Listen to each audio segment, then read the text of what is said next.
संविधान सभा के मूल अधिकार की उप समिति का अध्यक्ष कौन था?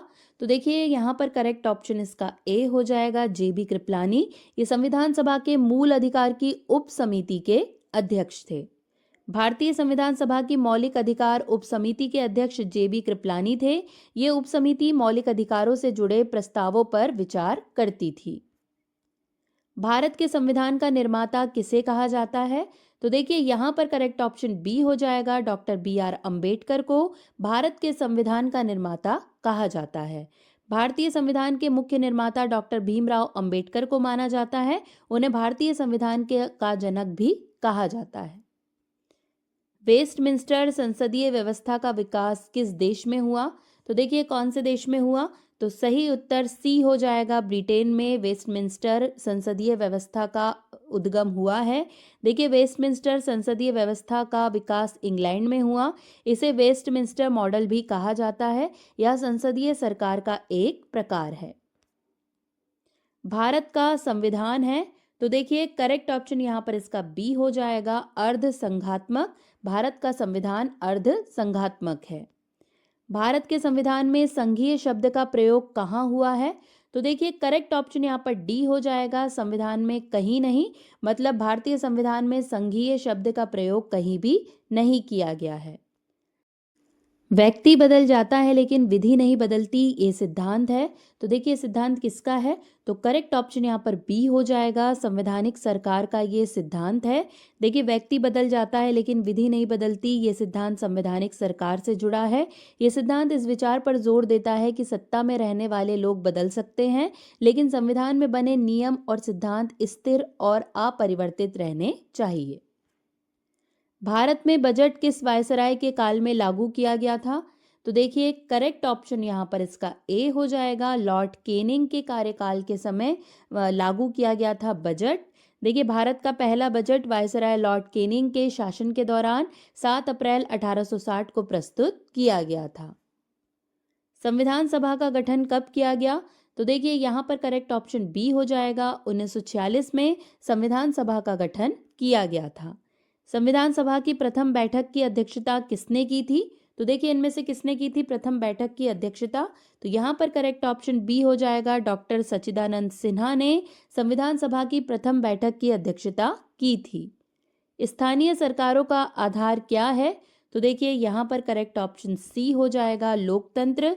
ये स्थानीय सरकारों का आधार है। भारतीय संसद ने पर्यावरण संरक्षण अधिनियम कब पारित किया? तो करेक्ट ऑप्शन यहाँ पर डी हो जाएगा, 1986 में भारतीय संसद ने पर्यावरण संरक्षण अधिनियम पारित। निम्नलिखित में से किस देश से भारतीय संविधान ने विधि के समक्ष समता का सिद्धांत लिया है? तो देखिए कौन से देश से ये लिया है? तो करेक्ट ऑप्शन यहाँ पर इसका सी हो जाएगा, ब्रिटेन के संविधान से ये लिया गया है। निम्नलिखित में से किसमें एकात्मक और अध्यक्षीय शासन प्रणाली के दोनों स्वरूप विद्यमान है? तो देखिए किसमें विद्यमान है ये? तो करेक्ट ऑप्शन डी हो जाएगा, फ्रांस में एकात्मक और अध्यक्षीय शासन प्रणाली दोनों के स्वरूप विद्यमान है। निम्न में से कौन देश का सर्वोच्च कानून है? तो देखिए कौन सा देश का सर्वोच्च कानून है? तो करेक्ट ऑप्शन बी हो जाएगा, भारतीय संविधान। ये देश का सर्वोच्च कानून है।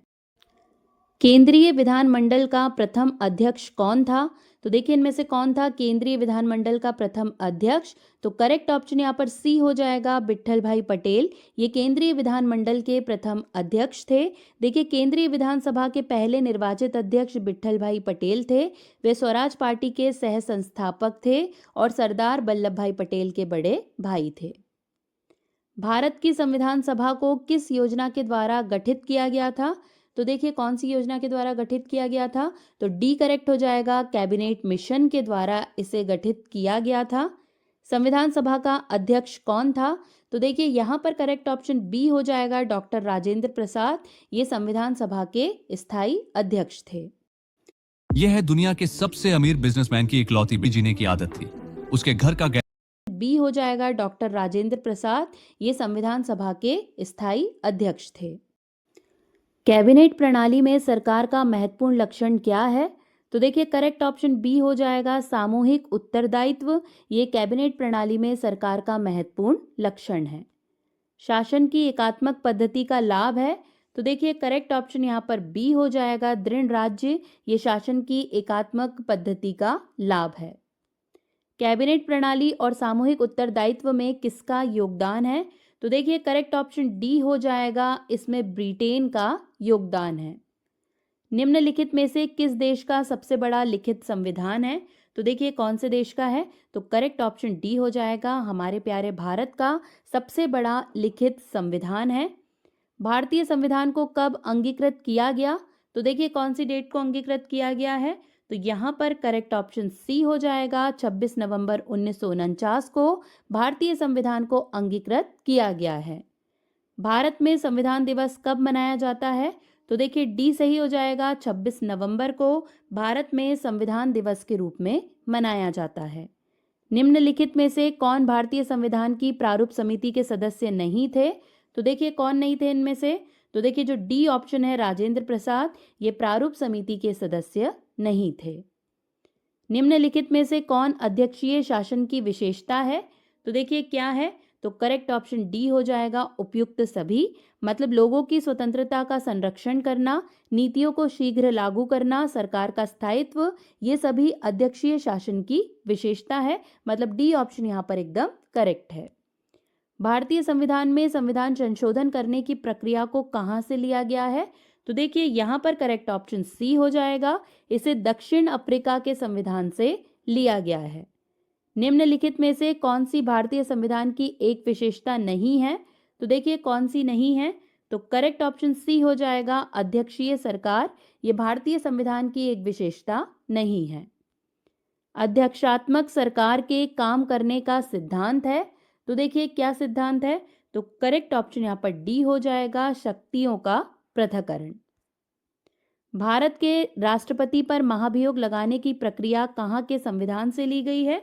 तो देखिए इसका करेक्ट ऑप्शन ए हो जाएगा, इसे अमेरिका के संविधान से लिया गया है। अब बारी है लास्ट क्वेश्चन की, एकात्मक सरकार में समस्त शक्तियां किसके हाथ में होती है? तो देखिए यहाँ पर करेक्ट ऑप्शन बी हो जाएगा, केंद्रीय सरकार के हाथ में समस्त शक्तियां होती। कंप्लीट होते हैं। वीडियो कैसा लगा कमेंट में ज़रूर बताइएगा, और किन टॉपिक पर वीडियो चाहिए है ये भी कमेंट करके ज़रूर बताइए। वीडियो पसंद आया होगा तो लाइक एंड शेयर करना बिल्कुल भी मत भूलिएगा। आज के लिए बस इतना ही, अब आपसे मुलाकात होगी नेक्स्ट वीडियो में। तब तक के लिए पढ़ते रहिए, आगे बढ़ते रहिए। जय हिंद, जय भारत।